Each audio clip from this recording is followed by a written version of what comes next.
என் பேர் ரமேஷ். நான் அம்பத்தூர் பகுதியிலேருந்து வரேன். வெயில் அதிகமாக இருக்க காரணம் வந்துட்டு பொல்யூஷன், கார்பன் டை ஆக்சைடு தான். அதாவது பார்த்திங்கன்னா சூடு ஓவராக இருக்க காரணம் வந்து மரங்கள் இல்லாது தான் மெயினாக.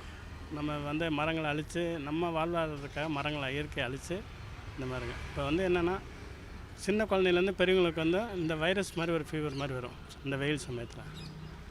அதுக்கு வந்துட்டு என்னென்னா நிறையா தண்ணி குடிக்கணும், தண்ணி நிறையா குடிக்கணும், தர்பூசணி சாப்பிடணும், அடிக்கடி லெமன் ஜூஸ், சாத்துக்குடி ஜூஸு, இந்த மாதிரி லிக்விட் ஐட்டம், அதாவது இந்த கால்சியம் சி அப்படின்னு சொல்கிற அந்த ஆன்டிபயோட்டிக் அந்த இது சாப்பிட்டோம் அப்படின்னா நம்ம உடம்பு கொஞ்சம் ஹெல்த்தாக இருக்கும். அதை தவிர்த்து இந்த ஃபாஸ்ட் ஃபுட் ஐட்டம்லாம் இல்லாமல் இயற்கை உணவான இந்த கேழ்வரகு கூழ், கம்பங்கூழ், கஞ்சி, சின்ன வெங்காயம், பச்சை இந்த மாதிரி எடுத்துக்கிட்டால் உடம்பு ஹெல்த்தியாக இருக்கும், ஆரோக்கியமாக இருக்கும். வெயிலுக்கு சமாளிக்கலாம். இந்த வெயிலை சமாளிக்கிறதுக்கு தண்ணி நிறையா குடிக்கணும். தாகம் எடுக்கும் போதெல்லாம் தண்ணி குடிக்கணும். தண்ணி வந்து டாக்டர் சொன்னாங்கன்னு 8 லிட்டர் தண்ணி குடிக்கக்கூடாது. தாகம் எப்போல்லாம் எடுக்குதோ அப்போல்லாம் தண்ணி குடிக்கணும். அதுதான் நல்லது. நைட்டு 12 மணிக்கு தாகம் எடுத்தாலும் தண்ணி குடிக்கணும்.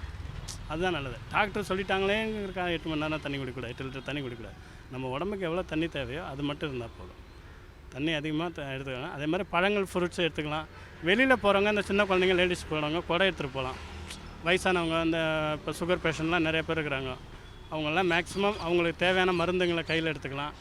ஒரு பிஸ்கெட்டோ ஏதோ வாங்கி வச்சுக்கிட்டு குடை கையில் எடுத்துகிட்டு போகணும். மெயினாக குடை, தண்ணி ரெண்டையும் எடுத்துகிட்டு போகிறது நல்லது.